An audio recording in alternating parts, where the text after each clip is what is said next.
शोभित जी। राधे राधे। महाराज जी सादर प्रणाम। महाराज जी, अध्यात्म की तरफ चलते चलते अचानक मन विचलित सा हो जाता है, उल्टे से ख्याल आते हैं, नकारात्मक ऊर्जाएं उत्पन्न सी होती हैं महाराज। हाँ, वो चूंकि संसार का मनोरंजन उसको प्रिय लगता है, मन को मनमानी आचरण करना उसको प्रिय लगता है। उसकी गलती नहीं है, हम जहां उसको लगाते हैं वहीं वो राजी होने लगता है। अब जैसे अध्यात्म मार्ग में लगा रहे हैं तो इसमें जहां जहां वो लगा रहा है उसके विरुद्ध बात है। उसको भोग चाहिए, उसको हर इंद्रिय के मना खष्टान इंद्रियाणी प्रकृति स्थान कर सती। 5 ज्ञानेंद्रियों के द्वारा वो विषयों में विचरने का स्वभाव बना लिया है। भगवान कह रहे हैं आप भगवान के अंश, ममैवांशो जीव लोके जीव भूता सनातना मना खष्टान इंद्रियाणी प्रकृति स्थान कर सती। आप इस मन के भुलावे में आकर, मन भोगों के भुलावे में आपको फंसाकर ये सदैव अधीन रखा है। अब अध्यात्म सुनना शुरू किया, अध्यात्म चल तो अध्यात्म में मन को वश में किया जाता है और अभी तक आप मन के वश में रहे। तो जब आप सपोर्ट नहीं देंगे तो वो आपका सपोर्ट करने लगेगा। इसकी चाल समझना, क्योंकि आपके बिना उसकी कोई सत्ता नहीं, वो आपके बिना कुछ नहीं कर सकता, आपके दस्तखत से ही करेगा। जैसे हमारा मन कह रहा है मैं देखूं, हम कह रहे नहीं देखना है, वो 100 बार कहेगा देखो, आप कहोगे नहीं ये देखो, अब वो लग जाएगा जिधर आप लगाओगे, पर वो कुछ समय तक लगेगा, फिर वो आपको वश में करने की कोशिश करेगा। और वो जब आप ना करेंगे तो आपको जलाएगा। अगर उस जलन को सह गए तो मन को अधीन कर लेंगे, और नहीं सह गए तो मन आपको अधीन कर लेगा। ये खेल चल रहा है। प्रायः सब मन के अधीन ही होते हैं। मन को कोई चेला बनाने वही सच्चा गुरु। दूसरों को तो चेला बनाना सहज है, मन को जो चेला बना ले वही सच्चा गुरु। मन ने सबको चेला बना रखा है, नहीं बना रखा? जैसा जैसा कहता है वैसे ही करना पड़ता है।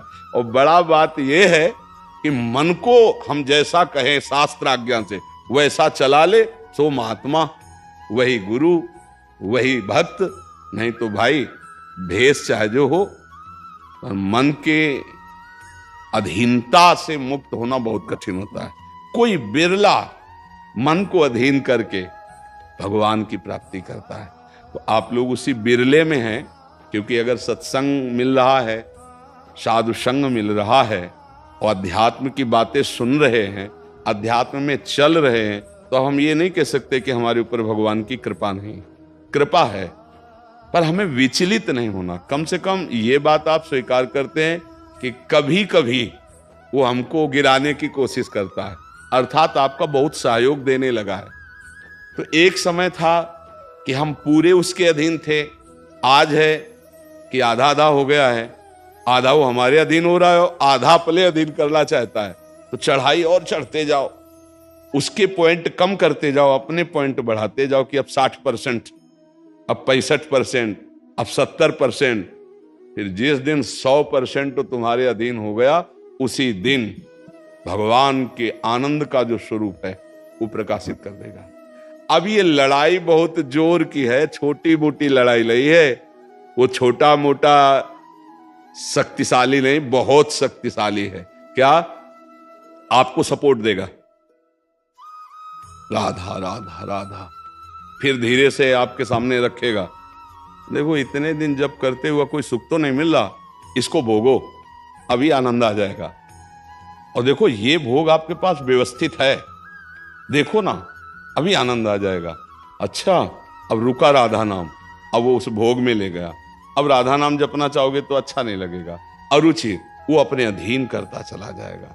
कोई विवेकवान गुरु कृपा पात्र इसकी ये चाल समझ जाता है, अरे अरे मुझे तो पुनः फंसा रहा है, गिरा रहा है। नहीं नहीं नहीं, राधा राधा राधा राधा राधा राधा राधा राधा राधा, तब बचा जा सकता है। ले ये बहुत प्रवीण है मन, बहुत फुसला के फंसाता है। ऐसे ये फंसाता है कि देखो देख लेंगे, छुएंगे थोड़ी, नजदीक पहुंचा जिस विषय का, छू लेंगे, कुछ होगा थोड़ी, और धीरे धीरे धीरे वो तुम्हें लगेगा कि यार गलती हो गई, ऐसा क्यों हो गया, ऐसा यूं हो गया कि उसकी चाल को नहीं समझ पाए हम, उसकी चाल को नहीं समझ पाए। हर एक इंद्री के साथ ये जुड़ा हुआ है। ये सुन लेंगे, ये देख लेंगे, ये छू लेंगे, ये भोग लेंगे, इन्हीं इंद्रियों के कारण हमें परमात्मा प्राप्ति नहीं हो रही। यही इंद्रियां भोगों में फंसाए हुए हैं और उसका मुखिया ये मन है। और ये बहुत चतुर मंत्री है आपका मंत्री। पर ऐसा समझ लो कि भोला राजा और चतुर मंत्री, तो उसकी दुर्दशा कैसी होती राजा की। जो सलाह देता है वैसे ही कर देता है और फंसता चला जाता है। और मंत्री अपने को बलवान बनाकर केवल नाम मात्र का राजा उसको बनाए हुए सारा काम वही कर रहा है। देख लो आप, नाम मात्र के आप जीवात्मा भगवान के अंश हो, सारा काम वही मन कर रहा है। हमारा मन कर रहा है आज ये खाएं तो हम खाएं, नहीं, ये मन की मांग है, तेरी मांग नहीं है। लेकिन ऐसा कौन भेद पैदा कर पाता है। मेरा मन कह रहा है आज ये देखा जाए, तो अब भाई देखा जाए। मेरा मन कह रहा है, तो कभी कभी मन अच्छा सपोर्ट करता है। जैसे आपको मन ने ही कहा चलो चलते हैं सत्संग में, बाबा के पास बैठते हैं वृंदावन में, तो अच्छा सपोर्ट दिया ना। वो सपोर्ट ना देता तो आप नहीं आ पाते। बस इसको अच्छे सपोर्ट के पॉइंट में लगाते रहो। और जब बुरा सपोर्ट करे उस समय सहना बहुत कठिन होता है।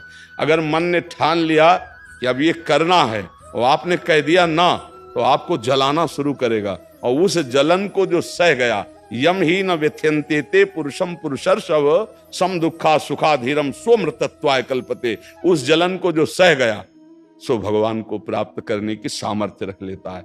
बहुत कठिन है मन की जलन को सहना। बाहर के थप्पड़ सह जाना सही, लेकिन मन के थप्पड़ सहना बहुत कठिन, सबको गिरा देता है।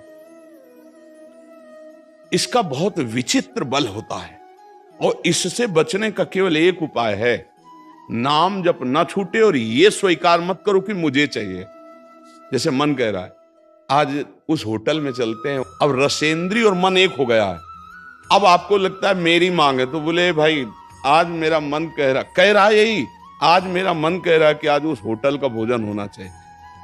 अरे तेरा मन कह रहा है, तू खुद कह रहा है, अब उसमें निर्णय करो सही है कि गलत। अगर गलत लग रहा है इसकी चाल तो आप मत जाओ। घर में रोटी दाल बनाओ, इसको अच्छा नहीं लगेगा, ये 100 बार कहेगा नहीं नहीं, तो आपको नहीं भाई आज तो यही खाना पड़ेगा। कल भले विचार करेंगे, कल विचार करेंगे आपकी बात पर आज नहीं, आज तो ऐसे बस में करना होता है। एक साधु के मन में आई कि खीर मिले, बहुत दिन से नहीं मिली। मन है कभी कुछ भी सोच सकता है, बहुत व्याकुलता हो गई, बस खीर खीर खीर। तो एक भगत के यहां गए, 10-5 गाय भैंस बंधी थी। उन्होंने कहा कि आपकी श्रद्धा है संतों पर। उन्होंने कहा महाराज आदेश कीजिए। तो बोले 10 संतों के लिए खीर बना सकते हो आप? बोले 20, घर का दूध है, हम 20 संतों के लिए बना देंगे। बोले हम 11 बजे आएंगे दोपहर के, आप बना के तैयार रखिए। वो अकेले आए तो उनका और संत, बोले और संत यही है सर। अकेले कमरे में बैठे 20 संतों की खीर और कहा आप लोग बाहर हो जाइए, हम एकांत में पाना चाहते हैं। वो पाए तो भाई 20 संतों के लिए खीर बनी, मतलब 20 पेट भर जाए। तो अब पाए, फिर एकदम यहां तक हो गए तो उल्टी हो गई, फिर मिलाया उसी को। फिर मन कह रहा नहीं अब खीर नहीं चाहिए। बोले नहीं खाओ खाओ खीर।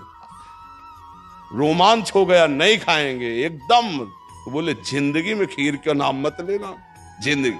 तो या तो ऐसे उतरो, या तो ऐसे उतरो।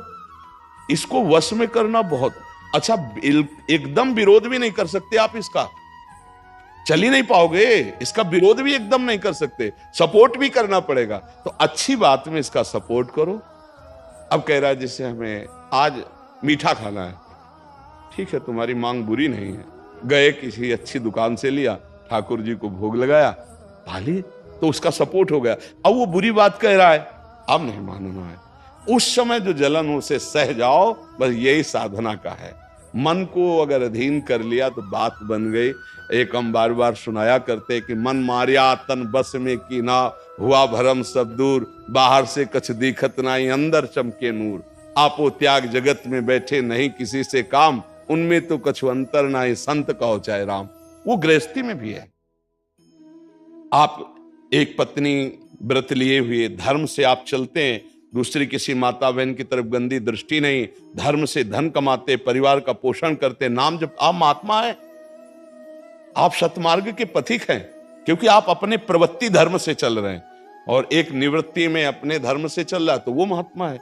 ऐसा महात्मा का मतलब केवल वेश से नहीं होता, महात्मा का मतलब उस लक्षण से होता है।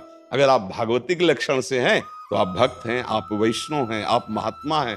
तो मनुष्य जीवन का परम लक्ष्य है मन को अधीन करके परमात्मा प्राप्ति करना। अगर मन अधीन नहीं हुआ तो परमात्मा प्राप्ति में बड़ी बाधा खड़ी हो जाती है। नाम जप करते रहो, धीरे धीरे वो बल आता रहेगा नाम जप से कि आप मन को अधीन कर लोगे। नहीं तो पीछे वाले बैच में यही कह रहे थे कि जितनी जेल भरी है ये सब मन से ही भरी है। नहीं बोले ऐसा क्यों किया? बोले मन ने कह दिया, आप क्या करें, हम तो कहते थे नहीं करना पर इस मन ने फंसा दिया, तो बोले 20 साल की सजा, अब भोगो जेल।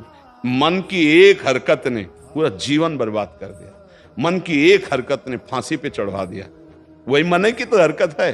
तो हमें लगता है बहुत होश में रहा जाए, ये जो मंत्री है सलाहकार मन, इस पर नजर रखी जाए कि इसकी गलत सलाह पे दस्तखत ना करो। और अगर आप स्वीकृति नहीं देंगे तो कुछ नहीं कर पाएगा, पक्का समझना। आपकी स्वीकृति से ही होता है जो कुछ होता है। आप जहां कह देते हैं कि चलो अच्छा ठीक है, बस फिर आपकी कोई गम नहीं है, वो आपसे करवा के मालेगा। इतना बलवान मन है, बड़े बड़ों से करवा लेता है। आप तो मान लो गृहस्थी में हो, जिसने आजीवन भगवान का मार्ग चयन किया है उसको भूल में डाल देता है, गलत मार्ग में ले जाता है। आप तो गृहस्थी में मान लो आपसे चूक होना स्वाभाविक है, क्योंकि प्रपंच माया प्रपंच में जिसने जीवन भर के लिए नियम लिया है उससे भी चूक करवा देता है। बड़ा विचित्र मन है। हाँ, अगर मन कहीं अधीन हुआ है तो भगवान का आश्रय लेकर और विवेक के द्वारा इसे अधीन किया जाता है। और विवेक ये बाजार में मिलता नहीं है, ये सत्संग से मिलता है। जैसे आप सुन रहे हैं, बिन सत्संग विवेक न होई और राम कृपा बिन सुलभ न सोई। सत्संग होता है भगवान की कृपा से, और सत्संग से मिलता है विवेक, और विवेक से मन का शासन निर्णय किया जाता है। तू गलत सलाह दे रहा है और मेरी मांग नहीं तेरी मांग है, मैं इसको रिजेक्ट करता हूं, नहीं पास करता हूं। बस वो कुछ नहीं कर पाए। पर इतना ज्ञान नहीं रहता भैया, जहां वो मन से आज गरम गरम कचौड़ी दाल की हो और फिर चटनी हो, फिर अब आप खोज करोगे कहाँ बन रही है, हम खरीद के खाए। मन ऐसे ही फंसा रहा है। आप देखो ना, अपने घर में सब भोग सामग्री है, लेकिन जिनका मन, जो भजन नहीं करते, जो सत्संग नहीं करते, उनका मन गंदे आचरणों में फंसा है। घर में वो सब भोग सामग्री, धर्म पूर्वक भोग करके वो भगवान को प्राप्त कर सकते थे, लेकिन वो अधर्माचरण, कलह, अशांति घर में है, और उनका मन कहां ले जाता है? गंदे गंदी जगह उनको फंसाए। ये मन की चाल है। आपके घर में है, धर्म पूर्वक भोग सकते हैं, लेकिन आपसे अधर्म करवाता है, पापाचरण करवाता है। आप विचार करो क्या है इन शरीरों में, क्या है, या उन भोगों में क्या है? कितना भोगोगे? चाहे जितना भोग लो, कभी तृप्ति होने वाली नहीं। और धर्म से चलोगे तो एक दिन इनसे निवृत्ति हो जाएगी, तृप्ति तो नहीं, निवृत्ति हो जाएगी, और आप प्रभु को प्यारे, प्रभु के प्रियजन बन जाएंगे। यही मनुष्य जीवन का लाभ है कि हम कमाई करने आए धर्म की, पुण्य की, नाम की, भगवान का नाम जप करके मंगल करने की, पर ये दिमाग में नहीं रहता। और यही लगता है जितना धन हो जाए, जितनी भोग सामग्री हो जाए, खूब भोगे, मौज से जिए। पर अधर्म आचरण करने वाला कभी मौज से नहीं रह सकता। ये शब्द याद रखो, चिंता, भय, शोक, घबराहट और दुख, ये उसको कभी छोड़ेगा नहीं जो पाप कर्म करता है। अचानक बेमतलब की कल्पना भय की सवार रहेगी और धीरे धीरे वो मन डिप्रेशन में पहुंचने लगता है। क्यों? क्योंकि पापाचरण हो जाता है। और घर के किसी व्यक्ति से ठीक से बात नहीं करेगा। क्यों? अंदर से डिस्टर्ब हो चुका है। ये क्यों हुआ? बोले पापाचरण से हुआ। आज बहुत ज्यादा लोग डिप्रेशन में जा रहे हैं, बहुत ज्यादा लोग। इसका कारण जानते हो क्या है? यही मनमानी आचरण। मनमानी आचरण बचपन से शुरू हो जाता है, गंदा आचरण, गंदा व्यवहार, और वो दिमाग काम नहीं करता। एक प्रियता हमारे अंदर होती है कि कोई हमें प्यार करे, आप समझना। एक हमारे अंदर प्रेम की मांग होती है कि कोई हमें प्यार करे। नौ किशोर अवस्था में, जब यौवन अवस्था का, अगर उस समय हमें गलत संग मिल गया तो विक्षिप्त हो जाता है चित्त। अच्छा, प्यार कोई समझ पावे तो मुश्किल की बात है। प्रेम का निर्वाह तो सिर्फ भगवान करते हैं, या भगवान प्रदत्त ऐसा कोई दे दे जो प्रेम का निर्वाह करे। नहीं, अपने हृदय से जिसको हम प्रेम करते हैं और वो कहीं दूसरी जगह देख रहा है, अब विक्षिप्त हो जाएगा वो व्यक्ति, नहीं हो जाएगा। और ये प्रायः बहुत तायत में हो रहा है। क्यों? क्योंकि पूर्व संस्कार बन गए। अच्छा, जैसे देखना, बॉयफ्रेंड गर्लफ्रेंड, ब्रेकअप, फिर बॉयफ्रेंड, फिर गर्लफ्रेंड। समझ रहे हैं क्या संस्कार पड़ रहा बच्चों के अंदर? अब वो जब वर्ण करेंगे एक पति का, तो उनके अंदर निष्ठा आ पाएगी, वो संयम से चल पाएंगे, वो एक गृहस्थी को संभाल पाएंगे, वो अपने पति या पत्नी पर पूर्ण प्रेम कर पाएंगे? नहीं कर पाएंगे। क्यों? क्योंकि आदत खराब हो चुकी, संस्कार खराब हो चुके। अब ये हमारे समाज में ज्यादा फैल रहा है, नहीं फैल रहा है। अब जहां मन को संयम में लाने की बात आती है, वहां मन को तो हमने पहले ही रद्दी कागज बना दिया, पहले ही हमने उसको गंदा कर दिया। अब कैसे हो सकता है? गृहस्थी बहुत पावन मार्ग है, कोई ऐसा नहीं है। मान लो पवित्र शरीर दोनों के हैं और फिर धर्म से ग्रहण किया गया, वो फिर एक अच्छी गृहस्थी बनती है। अब पहले ही, इसलिए भाई बहुत संभालने की जरूरत। आप तो बड़े भाग्यशाली जो अध्यात्म में इस बात को समझ रहे, नहीं तो आज हमारा समाज थोड़ा गलत रास्ते की तरफ जा रहा है, गलत मार्ग है जिसको कोई समझ नहीं रहा। हमारे नवीन नवीन बच्चे, नवीन नवीन बच्चियां, नवीन नवीन भाई इस भूल में फंस गए कि ये सुख है और ये भोगना मतलब जीवन का लाभ है। नहीं नहीं नहीं, इसको धर्म के अंतर्गत रखा गया। देखो, हमारे शास्त्र में 4 पुरुषार्थ रखे गए, धर्म, अर्थ, काम, मोक्ष। काम कहां है? तीसरे नंबर पे है। पहले में क्या है? धर्म, और आखिरी में क्या है? मोक्ष। जो धर्म से चलता है, धन धर्म से कमाता है, धर्म से काम भोग करता है, वो मोक्ष को प्राप्त हो जाता है। आज 2 बातें हट गई, पहली और आखिरी, धर्म और मोक्ष हट गया, अब अर्थ और काम रह गया, नहीं रह गया। बस यही पशुता बढ़ती चली जा रही है। अब ये संतों की बातें कड़वी लगेंगी समाज को, लेकिन भैया बहुत गलत रास्ते में अपने लोग जा रहे हैं। इससे लौटना अभी संभव है, अभी लौटना संभव है। अगर कदम आगे बढ़ते चले गए तो आप लौट नहीं पाएंगे। आप देखो, हमारे नवीन बच्चों में बहुत डिप्रेशन की ये बात आती चली जाए। क्यों? विक्षेप पे विक्षेप पड़ रहा है। अब वो उससे आसक्त है, वो ब्रेकअप हो गया, अब उसका दिमाग पे जो भार पड़ा वो पूरे जीवन की जीवनी शक्ति को नष्ट कर रहा है, चाहे बच्चा हो चाहे बच्ची हो। मतलब कई ऐसी समस्याएं प्रकट हो रही हैं जो अपनी बात कह नहीं सकते हैं और अंदर ही अंदर वो अपने को खोखला कर लेते हैं।